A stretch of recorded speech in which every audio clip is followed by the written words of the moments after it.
good morning or afternoon or evening, depending where you are, to you all. My name is Professor Dr. Laura Jacquemin, and I'm a postdoc researcher and tinnitus expert at the Antwerp University Hospital in Belgium. And I'm also the head of tinnitus and hyperacusis therapy and science communication at Tinnibot. So I will be presenting today this webinar and handle your questions at the end of the webinar. So maybe just for housekeeping, you can put your questions in the Q&A. So at the bottom, you can find normally the Q&A section. So you can leave your questions there.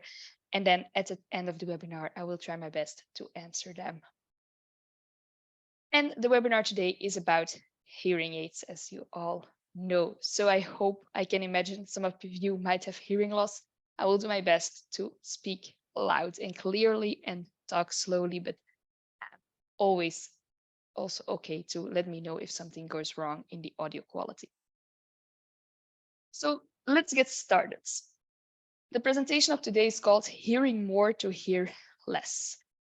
And that might sound a bit contradictory, but I will present you the evidence and the scientific evidence behind this statement here in this webinar. So what I did is I have recently dived into the literature on hearing aids for tinnitus, and I will present you some data on it. But before we get going, let me first introduce Tinnibot to you. Some of you might be already quite familiar with it. Some of you might be new. So what is Tinnibot? Well, Tinnibot is here to help you with your journey to find tinnitus relief, as managing tinnitus is a quite unique journey for each person it affects. Something that has little or no benefit for one person might be life-changing for another. And Tinnibot can also help you to choose the correct path to tinnitus management. And of course, the goal is to improve your quality of life. Depending on your needs, you might benefit from different treatment sections in the app. So let me just quickly give you an overview of all what is accessible to you as a patient in the app. So a first section is on psychoeducation, which is, in my opinion, the crucial aspect of every treatment is to understand your own symptom. Otherwise, it gets very difficult to understand why a treatment would work for you if you don't know enough about your own symptom to get insights in it. And that helps also to sometimes better understand it and better learn to cope with it. So that's a crucial part. But of course, the main part of the app is the chatbot function. The chatbot function that delivers cognitive behavioral therapy. And I will give you a kind of show of how it looks in the app if you are not familiar with it yet. So what's the goal of CBT is to identify thoughts behind what you're feeling. Every emotion has a thought behind it. And the chatbot will do its best to identify together with you what is the thought behind it. It's probably a negative thought if you're not feeling well. And what is that thought? And together with you, the chatbot will try to analyze if that thought is a rational thought, is that a helpful thought, or we as humans make a lot of errors in our thoughts. And what kind of errors do we make? So a very frequent error we make as humans is to predict the future or to catastrophize stuff. If we're predicting the future, we're like, oh, we're already worrying about what's going to happen in a few days, but we even don't know if that is going to be the case. So the chatbot is going to help you to challenge that. It's like, okay, we are as humans not able to predict the future, so we might already put a lot of negative energy in that, while actually that situation might not even happen. So the chatbot function is going to try to challenge you to make that thought a bit more rational, a bit more real, and a bit more constructive. So it's not per se positive thoughts, because it's also not that we always have positive thoughts about tinnitus, but just more helpful thoughts. So that's the chatbot function. There is also a way of making your personalized program for that unique journey to create for you, including daily exercises, things you want to do every day. You can make your own habits in the app. Mindfulness is also a quite important part of it. First of all, because mindfulness helps us to divert our attention away from the tinnitus to other feelings, other awarenesses. So that is a big function, but of course also stress release. We know from all the studies we do that there is a huge association between stress and tinnitus, and so mindfulness can be very helpful there.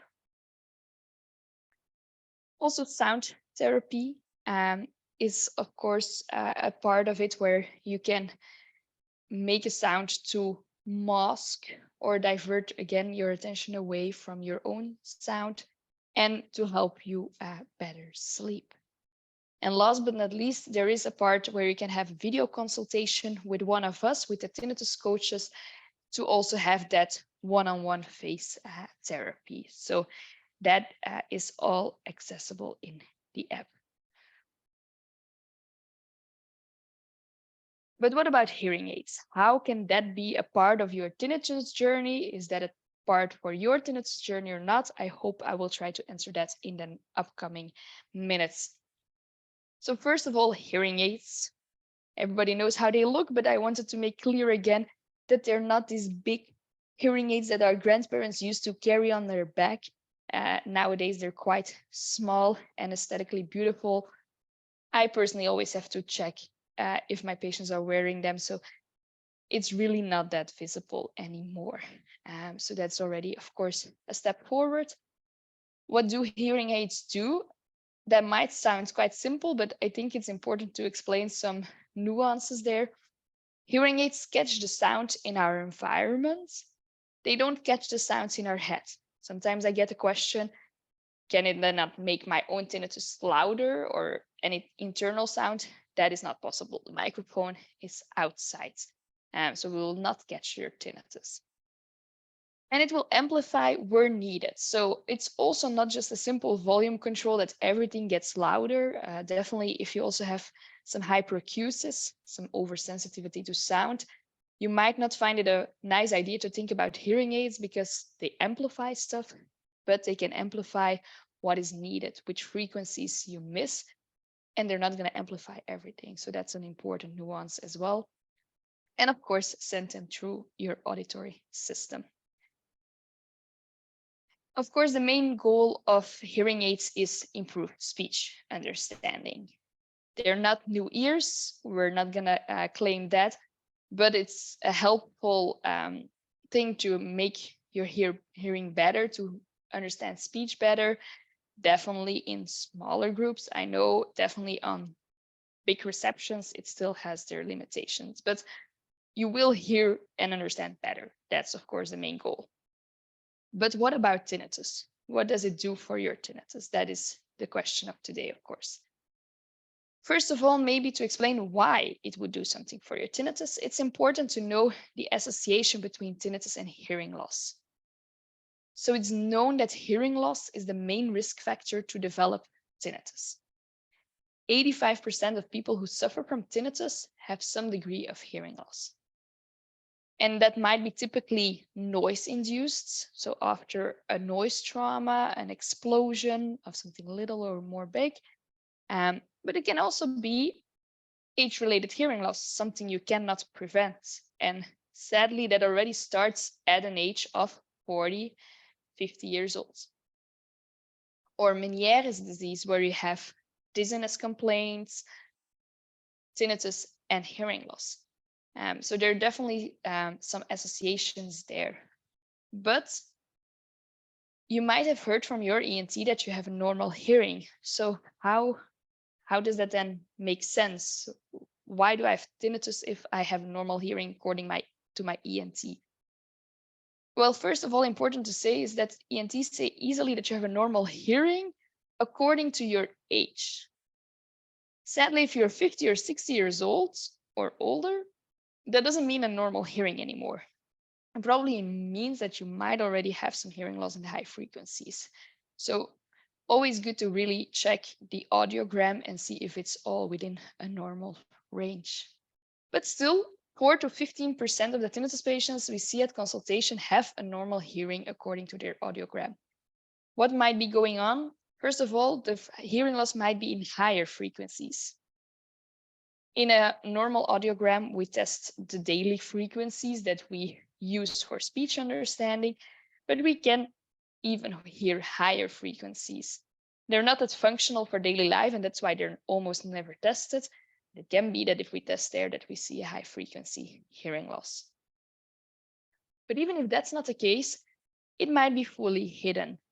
That's a quite hot topic in research, and it's still a lot of research going on it, is the fact that it might be that your ear function is normal, but that there might be something wrong with the transmission from the ear to the brain. So from the ear, there has to go an electric signal to the brain, and that something goes wrong there. That's definitely also possible. Now, the exact mechanism behind tinnitus is still not fully understood. It's not that we know 100% what's going on. What we do know is that when we hear less, our brain gets more active. So we see that the brain tries to compensate for a loss of hearing. But on the other hand, not all patients with hearing loss report tinnitus. So it's also important to know that hearing loss is not the only factor or the only risk factor that can get you tinnitus. There are other cofactors that might be relevant, like psychological problems, neurological problems, somatic problems of the neck or the jaw, metabolic conditions, and so on. So it's not straightforward. It's not a one-to-one relationship, but definitely a high association between tinnitus and hearing loss. So of course, then it makes sense that people already think for a while that hearing aids can be helpful to treat tinnitus. There is no cure for tinnitus. We all know that the signal cannot fully disappear in your brain. So hearing aids have been already investigated and used for over more than 70 years. And good thing to say is that there has been more research in the last decade than in the previous 70 years. So that is a good improvement. But why would hearing aids lead to tinnitus relief? What are the mechanisms that might be behind it?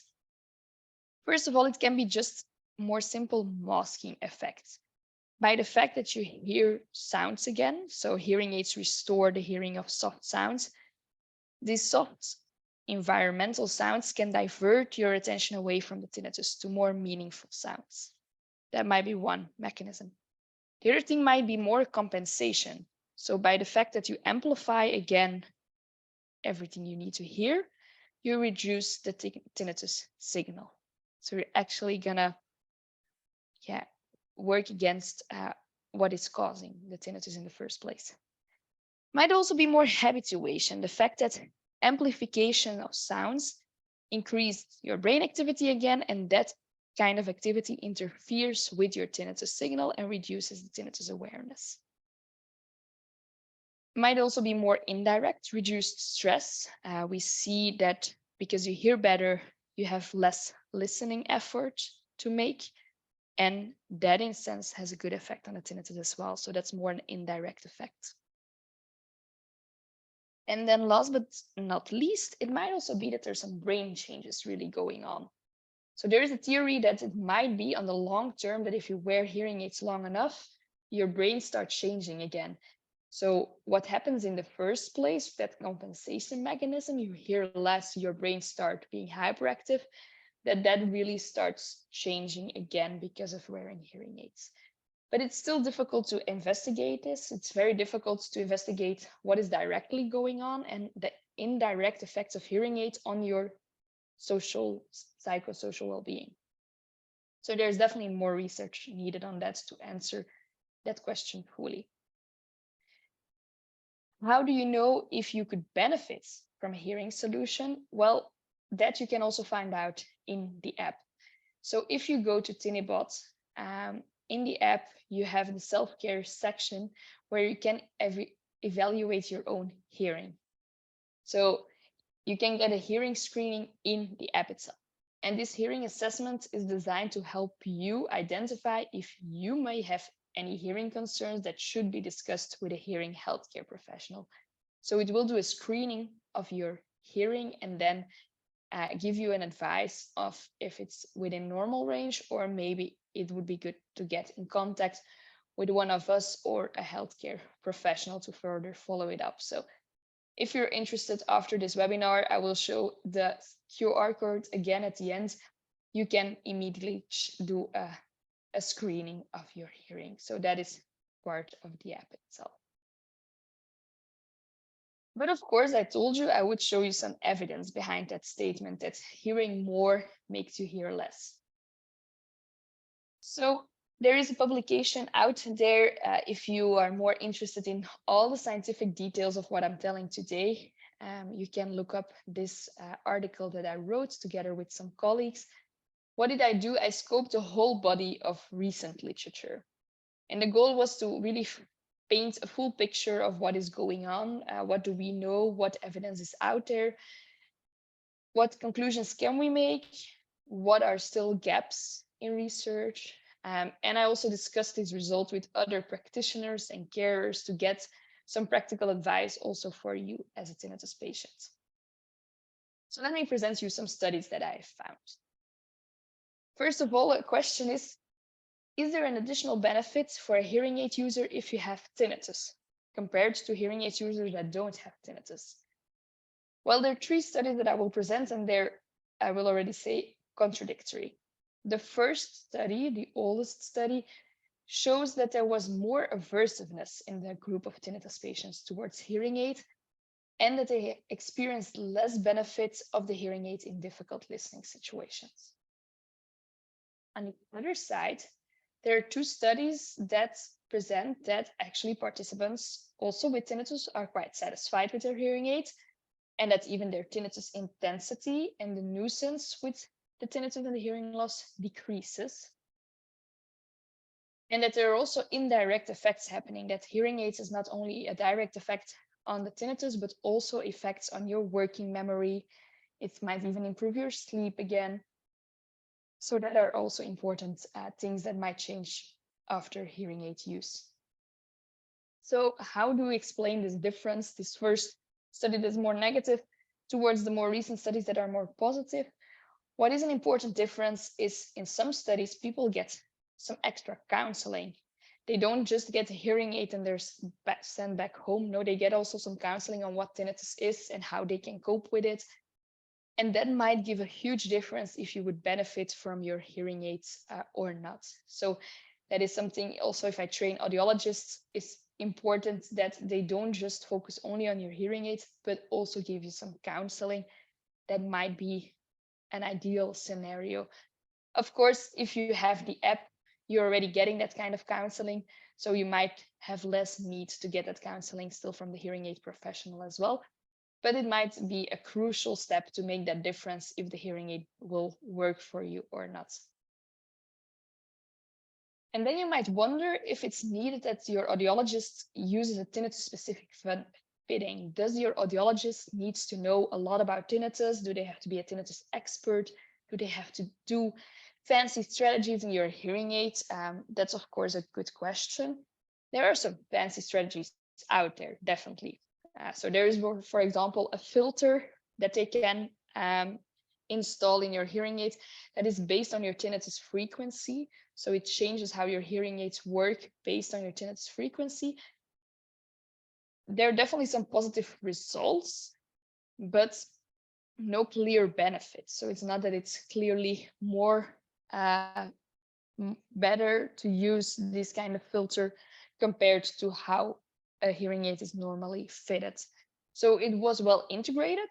That's great. And it had some promising results, but not yet that kind of results that show that it's better to do it that way.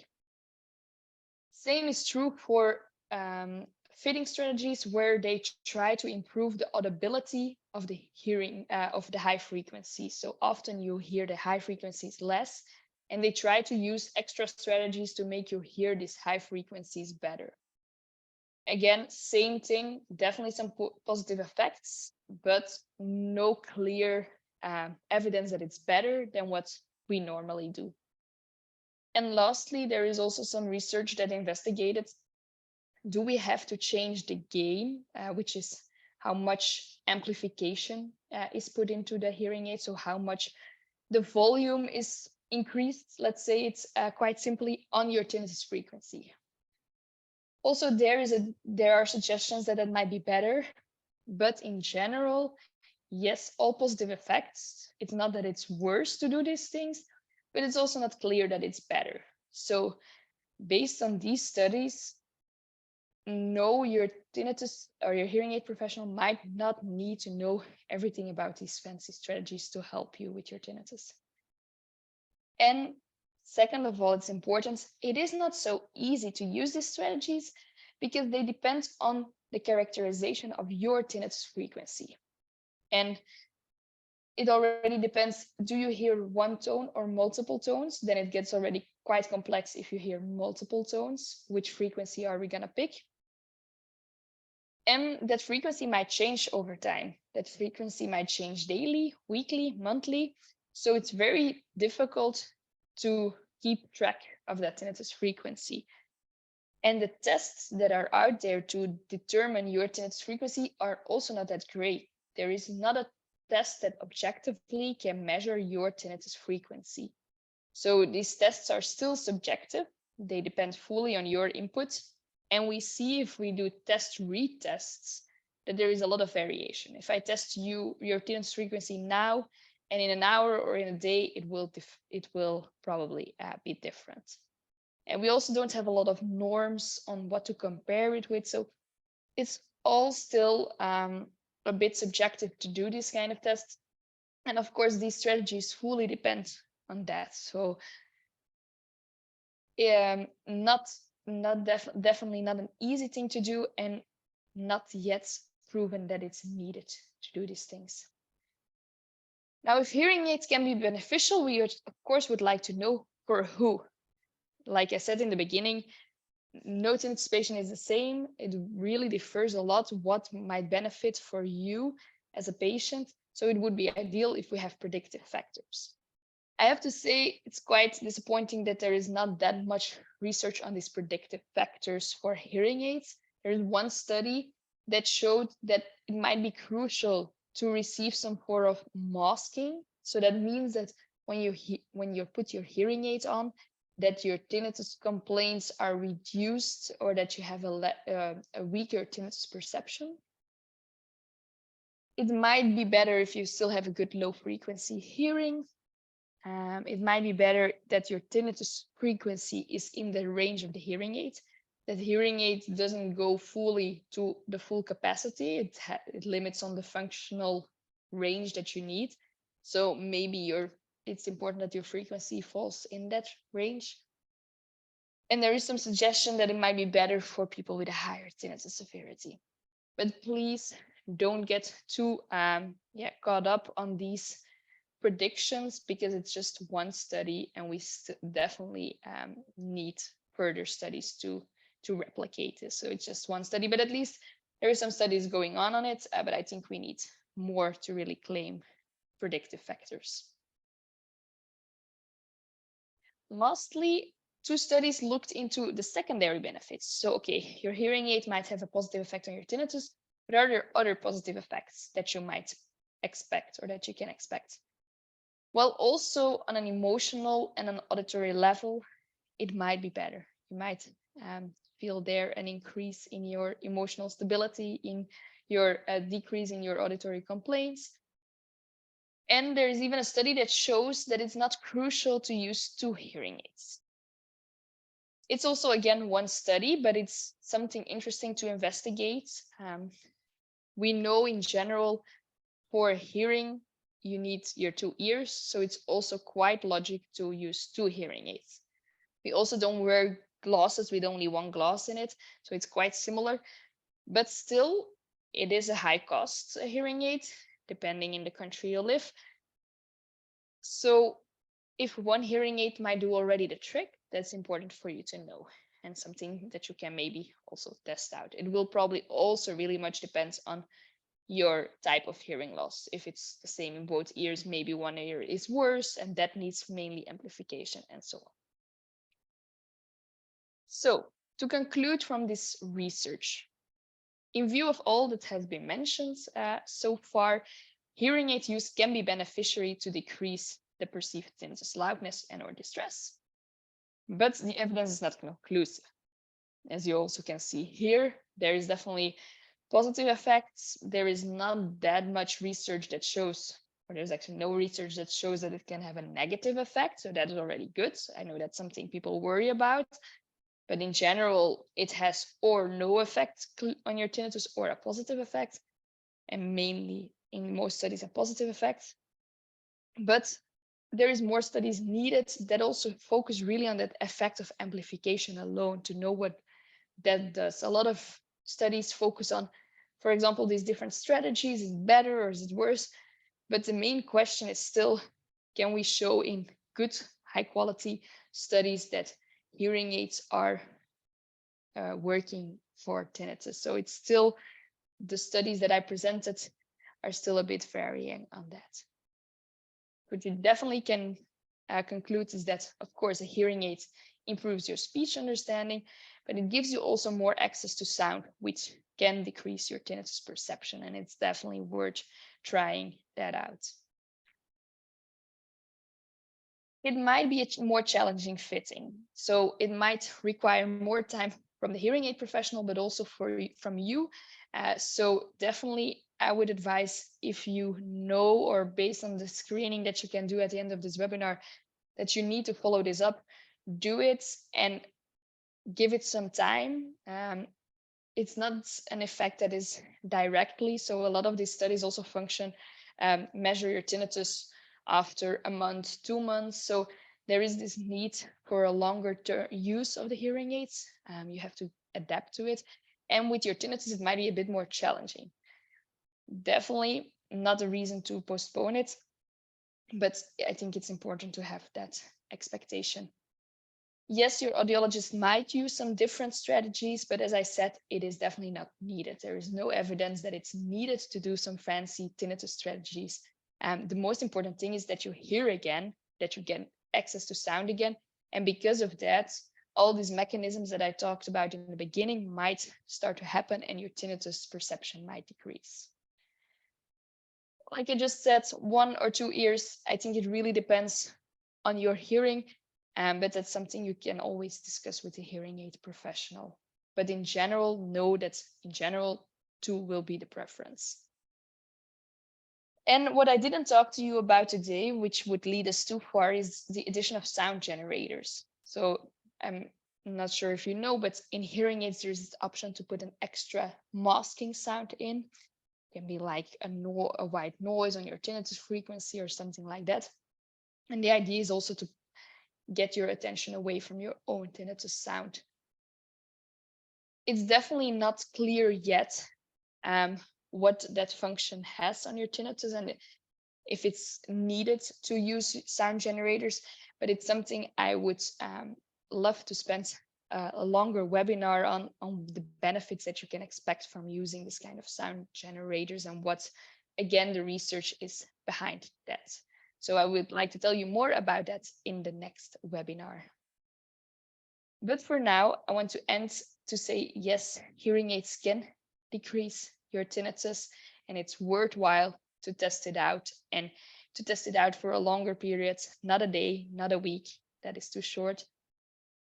Are you wondering if you might benefit? Do the hearing screening, scan the QR codes, or just go to the app, to the self-care section to evaluate your hearing. And if needed, this app will suggest you to get in contact with us or a hearing aid professional.